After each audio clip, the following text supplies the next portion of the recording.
Bienvenue dans le podcast Foi et quotidien, parole d'une chrétienne imparfaite, aimée par un Dieu parfait.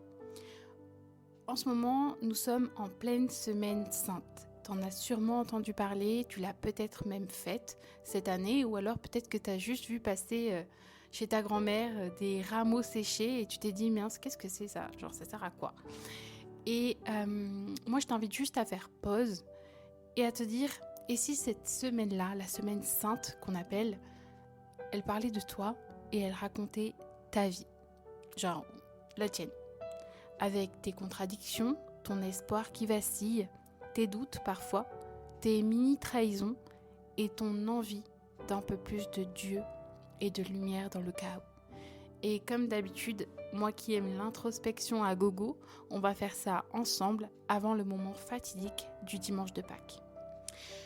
J'ai voulu faire un épisode par jour, mais vous connaissez, avec mes enfants, j'ai pas eu le temps de faire comme j'ai voulu moi. Mais je me dis que Dieu est souverain et que dans tous les cas, ce qui devra être dit sera dit et qu'il sait mieux que moi et que voilà. Bref, ça parlera à qui ça doit parler, ok ? À la base, je comptais faire un épisode pour le dimanche des rameaux, un épisode pour le lundi saint, etc. etc. Comme je n'ai pas pu, on va faire une sorte de résumé, bien que je ne vais pas résumer ce que j'ai à vous dire, mais voilà, en un seul épisode quoi. Tout d'abord, on va commencer donc par le dimanche des rameaux. Vous pouvez lire ça dans Matthieu 21, versets 1 à 11. Jésus entre à Jérusalem, tout le monde l'acclame, rameaux, manteaux, cris de joie, c'est la star du moment. Et on connaît tous l'histoire. Jésus entre à Jérusalem acclamé. Ils disent Hosanna, ça veut dire sauve-nous maintenant. Ils crient cela sans cesse, ils sont joyeux, pleins d'espoir, pleins d'attentes. Sauf que, bah oui, les attentes humaines face à la réalité de Dieu, souvent, ça fait Dieu. Eux, ils voulaient un roi guerrier et ils ont reçu un roi d'amour. Résultat, quand leurs rêves sont tombés à l'eau, les hosannas sont devenus crucifie-le. Et franchement, est-ce qu'on est vraiment si différents que ces gens-là, que ce peuple-là, que ces gens qui étaient à Jérusalem à ce moment-là? Un jour dans notre vie chrétienne, on va chanter « Alléluia Seigneur, merci pour tout » et le lendemain, à la moindre galère, parfois, on va dire « Seigneur, pourquoi tu permets ça ?» Et franchement, petit clin d'œil à ceux qui l'ont jamais fait, gloire à Dieu, pour votre constance, parce que moi j'avoue, je reconnais, je plaide coupable, j'ai déjà pensé « Seigneur, pourquoi m'as-tu abandonné ?»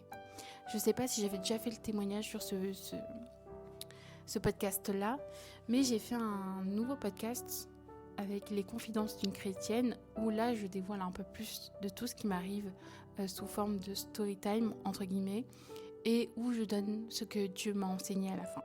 Et les épreuves, les luttes et les combats que ça m'amène aussi, parce que c'est pas parce que ça fait 10 ans que tu es dans la foi chrétienne que tu arrives à être toujours sur la maîtrise, etc., etc. Et c'est là que tu vois que tout est grâce. Bref. Donc en fait, moi je me suis dit, ok, et si on prenait un temps d'introspection, et si on regardait en nous, si on est vraiment de la team 100% Jésus, ou bien genre de la team Jésus jusqu'à que ça n'aille plus, quoi. Et parfois on va vaciller. En tout cas, vous le savez, tout n'est que grâce, et heureusement, Dieu est là pour nous fortifier. Et d'ailleurs, hors sujet, dimanche, je suis allée voir les 2 premiers épisodes de The Chosen au cinéma, la saison 5, avec mon mari. Merci à ma maman qui m'a gardé les enfants d'ailleurs, sinon ça n'aurait pas été possible. Et franchement, vous savez, vous avez la scène où Jésus entre dans le temple et il va tout renverser. Il va renverser les tables, le système, l'hypocrisie, le confort religieux et il va tout retourner, littéralement. Et en fait, quand cette scène, bon déjà je me suis dit ouf, heureusement qu'ils l'ont mis parce que le Jésus d'amour c'est ok, mais ce n'est pas que ça Jésus. Et moi je me suis dit ok, en moi, quelle table Jésus aurait envie de retourner? Oui. Qu'est-ce que je continue de faire alors que je sais que ça m'éloigne de Dieu? Quelle excuse je ressors toujours pour ne pas changer? Par exemple, je vais vous témoigner personnellement ce que moi je vis. je ne suis pas quelqu'un de vulgaire, entre guillemets, mais il y a des mots dans le sud-ouest qu'on dit qui sont comme des marques de ponctuation. Je vais pas le dire, mais peut-être que vous connaissez. Et que moi, j'emploie et que, franchement, je suis chrétienne. Donc, j'ai réussi à remplacer ce mot par purée. Mais, parfois, ça va quand même sortir. Et par exemple, ça, mon mari, il ne supporte pas. Genre, pour lui, c'est vraiment comme si j'étais vulgaire et des insultes, en fait. Alors que moi, c'est pas fait pour insulter. Genre, vraiment, dans mon fort intérieur, c'est comme si c'était une ponctuation, quoi, le truc. Bref. Donc voilà, au bout de 10 ans de vie, même plus maintenant cette année, 11 ans de vie chrétienne, bien évidemment que majoritairement, j'ai remplacé ce mot par purée. Mais il y a des fois où, voilà. Et du coup, en fait, j'étais là, j'ai sorti cette excuse que ici, les gens parlent comme ça et que du coup, c'est dur de changer et que j'arrive pas à changer, etc. Bref, donc, moi je me suis dit, ok, Seigneur, j'ai compris, je dois encore faire plus d'efforts et plus attention à ce que je dis et ce qui sort de ma bouche et ne pas prendre pour excuse le fait que ce soit dans ma région qu'on utilise ce mot-là et que c'est pas parce que mon grand-père parlait comme ça, sans méchanceté, hein, je vous dis, c'est vraiment un truc de ponctuation. Hein. C'est pas pour insulter quelqu'un de péripapéticienne. Mais bref, voilà. Bref, je me suis juste dit, ok, arrête de chercher des excuses, arrête de te conforter dans ce que tu sais être mal. Parce que quand bien même pour toi ce n'est pas une insulte, la personne qui l'entend à côté le reçoit comme tel, donc évite. Alors bien évidemment, ça se fait pas du jour au lendemain, mais du coup, je fais très attention. Et vous connaissez le Saint-Esprit, il est toujours là pour nous dire, dès que vous allez dire le mot là, big alert, hop, repens-toi et demande pardon et stop. Donc bon, à force, je sais que je vais finir par y arriver. Également, la question qu'on pourrait se poser, est-ce que je suis chrétien dimanche, mais pas dans mes snaps, dans mes scrolls et dans mes DM? Parce que oui, peut-être que les gens ne voient pas ce qu'on fait sur notre téléphone, ce qu'on regarde le soir à la télé ou autre, mais Dieu voit tout. Et du coup, je me suis dit, ok, Seigneur, j'ai imaginé le Seigneur en face de moi et me dire, c'est comme s'il tenait, tu vois, un miroir face à toi. Et il te dit, regarde-toi. Regarde ce que je veux bousculer en toi. Regarde ce que je dois renverser en toi. Et ça peut être ça, hein, ce que je vous ai cité au-dessus en termes de questionnement, mais ça peut être aussi tout ce qui, dans notre caractère qui ne va pas, tout ce qui est lien qui ne va pas non plus. Par exemple, une relation qui est malsaine, mais dans laquelle on n'arrive pas à s'en sortir. Et moi, j'ai juste envie de vous dire, mais c'est pas par vos propres forces, ok ? C'est vraiment Jésus qui va vous donner la conviction et qui va tout faire. Et moi, non, je vais pas vous promettre, mais en gros, je vous le dis, quand vous demandez à Dieu de vous montrer pour que vous puissiez voir et quitter, il le fait. J'ai toujours vu. Et pourtant, j'en ai demandé plein de fois. Seigneur, montre-moi. J'ai vu, jusqu'au jour où j'ai dit, ok, bon, moi, je vous ai expliqué, c'est mon âme qui m'a dit, non, tu peux plus rester dans cette relation toxique. Et hop, j'ai réussi à quitter. Mais ça a été un long processus. Et les longs processus, c'est ok. Il n'y a pas à culpabiliser parce qu'il y a des gens qui arriveront à sortir d'une amitié toxique du jour au lendemain et vous, pas. Voilà. Dieu fait chacun comme... voilà. Dieu sait mieux que nous, en fait. Et ça sert à rien de faire des comparaisons ou quoi. Non, ça sert à rien. Mais je crois que Dieu ne veut pas que tu restes dans des choses qui sont malsaines pour toi. Et je crois que Dieu, parfois, veut nous bousculer. Waouh, j'arrive plus à parler. Veut nous bousculer, ouais. Et renverser donc des tables, des chaises en nous pour nous faire avancer dans ses parvis. Parce que oui, Jésus est doux, Jésus est amour, mais il est aussi justice et sainteté. Et il ne cohabite pas avec le faux. Il ne cohabite pas avec le péché. Donc si c'est son esprit qui vit en toi, tu ne peux pas être entre les deux. Il va falloir à un moment donné que tu prennes une décision. C'est la décision de choisir Jésus ou le reste. Ok ? Mais je vous le dis, voilà, ça prendra le temps qu'il faut. Et dans tous les cas, ça se fera. Il faut persévérer, se discipliner et Dieu est au contrôle, quoi. Et si tu tombes, tu te relèves. C'est ce qui est dit dans la Bible. 7 fois, le juste tombe, mais il se relève. Pourquoi ? Parce que tu n'es pas seul. Le Seigneur est avec toi. Alors, donc ça, c'était un peu tout ça, là. C'était un peu l'introspection, les questionnements que je me suis posés pour le dimanche des rameaux et suite au fait qu'on a été visionner The Chosen au cinéma. Et là, on est mercredi quand je vais poster cet épisode et que je peux l'enregistrer d'ailleurs parce que ma mère garde mon bébé. Voilà, je vais faire un petit épisode déjà également du lundi au mercredi saint, ok ?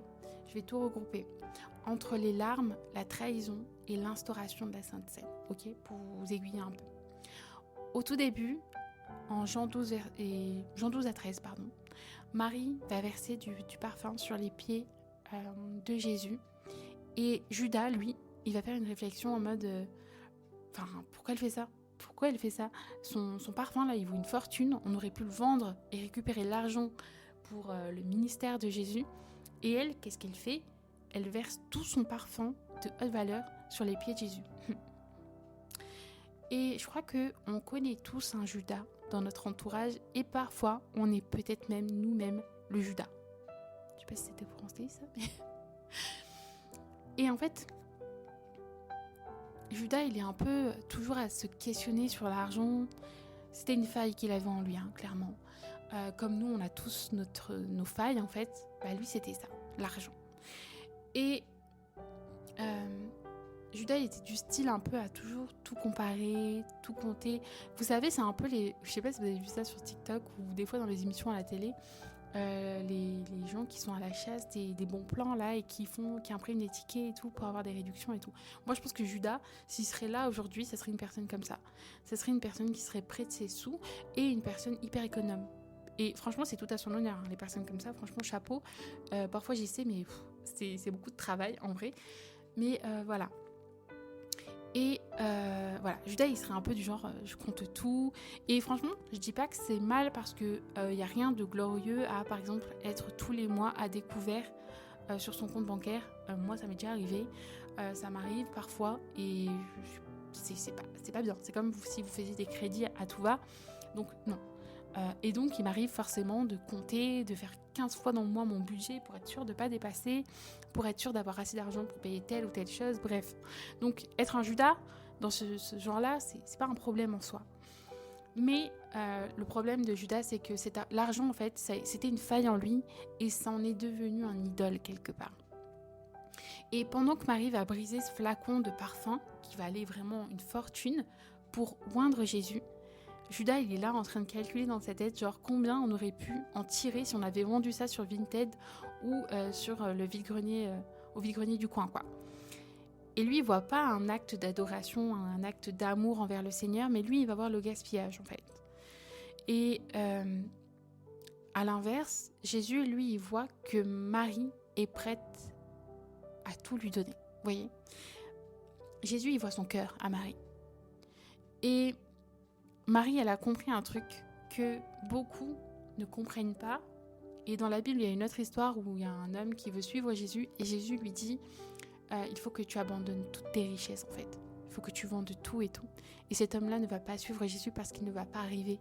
Il ne va pas vouloir se détacher de ses biens matériels. Ok ? Enfin, de ses biens d'ici-bas, quoi. Et elle, Marie, elle a tout lâché.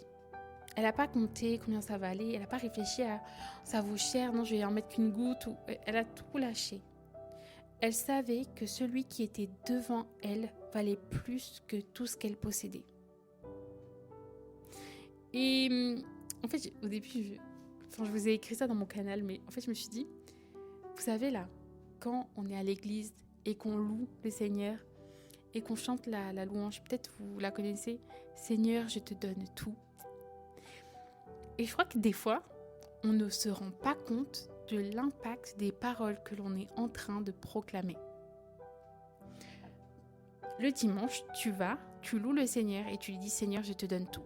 Et pourtant, lundi, mardi, mercredi, jeudi, vendredi, samedi, tu vas pas arriver à céder quelque chose de ta vie au Seigneur. Des choses que Dieu te dit d'abandonner. Vous voyez ce que je veux dire ? Je sais pas si vous voyez ce que je veux dire. J'essaie de bien vous expliquer ça. Marie, En vrai, Dieu, il nous appelle une chose, c'est vraiment renverser toute logique de ce monde. Et ce qu'elle tient, elle, entre ses mains, c'est un produit de grande valeur. Mais elle va tout céder pour le Seigneur. Entends bien ce que je te dis. Elle va tout donner au Seigneur. Tout ce qu'elle a de plus cher.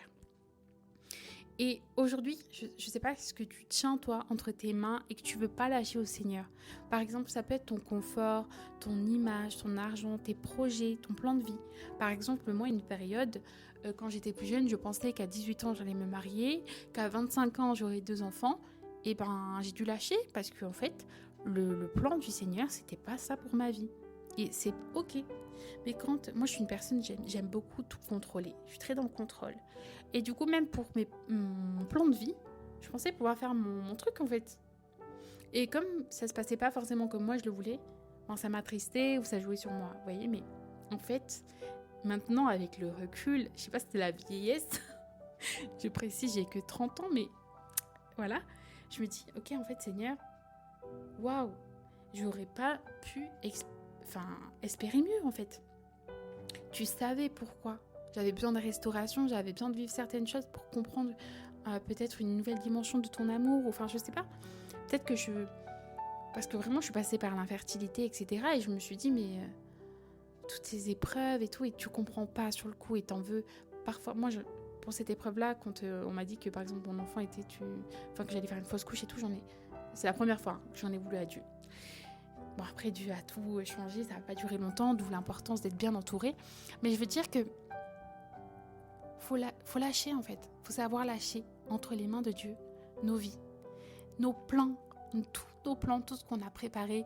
Même, je vais vous dire, les filles là, on sait, vous faites des listes dans votre téléphone des prénoms que vous allez donner à vos enfants.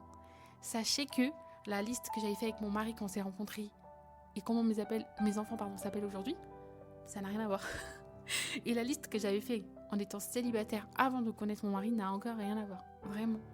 En plus, vous grandissez dans les parvis du Seigneur, vous grandissez dans votre foi, vous grandissez dans votre vision du monde. Tout ça, ça change. Donc, je vous dis, ne vous fatiguez pas. Ne vous fatiguez pas, ou alors faites-le, mais vous verrez. Vous verrez par vous-même, en vrai. Bon, après, mon témoignage n'est pas vérité. Il y en a qui auront gardé le prénom qu'ils auraient voulu à 18 ans, qui vont donner ça à leur enfant à 30 ans. Bref, il n'y a pas de problème. Mais moi, en tout cas, c'est tous mes plans là. Allô, bim, au revoir. Donc bref, souvent ce que Dieu va te demander de déposer à ses pieds, c'est pas parce que genre il veut te frustrer, c'est pas parce qu'il veut aller contre ta volonté à toi, mais c'est parce qu'il veut te libérer. Et lui, il sait tout ce qui te tient, il voit tous les liens autour de toi. Il sait des choses que toi tu ne sais pas en fait, que tu ne vois pas. Et moi la question que je te pose aujourd'hui, c'est qui tu veux être toi ? Est-ce que tu veux être une Marie qui va adorer Jésus sans retenue ? Ou un Judas qui va être toujours en train de négocier avec Dieu comme s'il était sur Le Bon Coin ou Vinted. J'avais mis Le Bon Coin, mais en vrai, Le Bon Coin, je sais pas si... Là, je me sens jeune, mais je me dis que c'est un peu dépassé. Mais niveau négociation, je vais y arriver. Vinted, je crois que ça a détrôné Le Bon Coin. Parce que franchement, moi, je mets des vêtements de bébé à 2 €, même pas. Les gens, ils prennent pas. Ils prennent pas. Ils vont négocier ça à 1 €. Bref, 1 €, c'est même pas mon emballage. Mais bon, il tente. Après, c'est à moi de donner ou pas. Après, franchement, pour 1 €, des fois, je préfère donner directement. Voilà. La Bible dit qu'il y a plus de bonheur à donner qu'à recevoir. Donc, bref. Et en plus, Dieu bénit. Je veux pas promettre à chaque fois, j'ai ce mot qui vient maintenant. Mais je vous le dis, quand vous donnez, vous recevez. Pas forcément de la même manière, mais d'une autre manière. Et c'est vrai. Bref. Moi, je crois que ne cherche pas à garder ton parfum pour un moment opportun, pour le revendre plus cher, mais choisis de le verser aux pieds de Jésus maintenant. Donne ce que tu as de plus précieux à Jésus, parce qu'en lui se trouve la vraie richesse. Et je crois que Dieu nous invite à se dépouiller. Et en gros, tu l'auras compris où je veux en venir, donne ta vie à Jésus. Mais aussi, donne-lui tout ce qui t'empêche de lui être pleinement attaché. Même une relation toxique, même toute ta colère, ton amertume, les drogues en tout genre, même la dépendance affective, je la mets même dans la catégorie drogue, sachez-le. Je suis passée par là, je sais que ce que c'est de la drogue, c'est de l'idolâtrie. Laisse ton stress, laisse tout, tout, tout, tout, tout, tout. Et comme je l'ai fait dimanche, prends un miroir et examine-toi. Regarde ce que le Seigneur veut que tu lui laisses à ses pieds. Regarde ce que le Seigneur veut que tu lui abandonnes. Et lâche. Et en fait, quand tu lâches, tu te facilites le travail. Tu te libères. Mais vraiment, tu te libères. Donc faites-le. Conseil d'amis. Vraiment. C'est 100% conseil du jour. Vraiment. Bref, merci de m'avoir écouté. On va terminer là pour aujourd'hui. Je rends grâce à Dieu que vous soyez aussi nombreux à m'écouter. Franchement, merci pour vos abonnements. Ça me touche vraiment. Ça m'encourage aussi. Franchement, je vais pas vous mentir, j'attends rien. Et quand je fais quelque chose pour Dieu et que le Seigneur dépose quelque chose dans mon cœur, j'attends rien. Mais quand je vois tout ce qu'il fait et que ça bénit d'autres gens, enfin, je suis exaltée comme si, comme quand les gens se convertissent ou quand les gens passent par les eaux du baptême, en fait. Je me vois un peu comme les anges dans le ciel, là, avec Dieu qui est en joie. Mais voilà. Quand je vois que ce que Dieu me met à cœur, ça touche les gens et ça produit du fruit, et enfin, waouh. Et même, franchement, j'aimerais faire plus, j'aimerais accompagner plus les gens dans le fait de devenir des disciples et tout, en partageant ne serait-ce que ce que j'ai appris autour de la foi. J'ai fait plusieurs séminaires et tout, partager, retransmettre en fait ce qu'on m'a appris. Et je sais que je le fais déjà à travers les épisodes, mais je sais que j'ai envie de faire plus. Et en ce moment, je suis un peu frustrée parce qu'avec 2 enfants en bas âge, je manque de temps. Mais je sais que le Seigneur m'a dit, c'est pas je sais, c'est que le Seigneur m'a dit et me travaille en me disant c'est une saison et genre c'est un ministère que je t'ai confié entre les mains. Tu as 2 vies, tu as 2 futurs disciples à élever. Donc, genre, sois indulgente avec toi-même. Donc, j'essaie de l'être, mais voilà. Merci en tout cas pour vos abonnements. Franchement, vos messages, vos encouragements, vos commentaires. Franchement, ça m'encourage énormément. Je sais que pour vous, peut-être que vous dites, bah, ça sert à rien et tout. Mais en fait, non. Enfin, je crois qu'on ne réalise pas l'impact des mots sur la vie d'autrui. Quand je me lève le matin et que je reçois un message où on m'encourage, où on me donne des conseils bienveillants et tout, c'est un booster pour ma foi et pour tout l'investissement que je mets, mon cœur en fait, pour mon cœur, clairement. Et voilà, nos paroles donnent vie ou mort. Et en tant que chrétien, je crois qu'on a un rôle à jouer quant à la vie. Et vous savez, moi je suis introvertie, donc des fois, il y a des gens, j'aime bien leur style vestimentaire dans la rue et tout. J'ai ce truc au fond de moi qui me dit vas-y, va les complimenter et tout. Et je me dis peut-être qu'ils ont besoin de l'entendre en fait. Peut-être qu'ils sont sortis comme ça mais ils avaient honte ou ils n'étaient pas sûrs d'eux et tout. Et je vais pas le faire. Je vais pas le faire et par peur, hein. Franchement. Je sais pas si c'est de la peur ou de la honte ou je sais pas. Mais plus j'avance et plus je me dis il va falloir que tu le fasses. Va falloir que tu le fasses, que tu te jettes à l'eau et que tu ailles vers les gens et que tu leur dises ce que tu penses. Et en plus, c'est des paroles bénissantes, donc ça ne peut que leur faire du bien. Et quand bien même on te reçoit pas comme tu dois être reçu, c'est-à-dire qu'on te dit pas merci, hein, c'est ok. En fait, c'est ok. Toi, t'auras fait la bonne chose du jour et en plus, ça viendra de ton cœur. Bref. Et moi, je sais que je suis introvertie et genre quand on va m'offrir des cadeaux et tout, au fond de moi, j'ai une réaction d'extravertie. C'est-à-dire, au fond de moi, je suis trop contente, j'ai envie de sauter, j'ai envie d'enlacer la personne dans mes bras et tout, mais je vais pas le faire. Je vais pas le faire. Pourquoi ? Je sais pas. Je sais pas. Mais au fond de moi, je bout de joie en fait. Là, j'ai par exemple la tante à mon mari qui m'a offert quelque chose la dernière fois qu'on s'est vu. Et en plus, c'était quelque chose que je voulais depuis des années, mais j'ai jamais acheté, franchement. Et elle le sait même pas, hein. Et je l'ai juste remerciée, mais en fait, au fond de moi, j'avais envie de lui faire un câlin et tout. Et en même temps, tu te dis, bah, comment elle va le recevoir et tout. Enfin bon, bref. Donc voilà, des fois, en fait, faites. Surtout si vous savez que c'est bon, c'est gentil, c'est bienveillant, ça donne vie, quoi. Bref, que Dieu vous bénisse. J'arrête là. Sinon, je parle trop, en fait.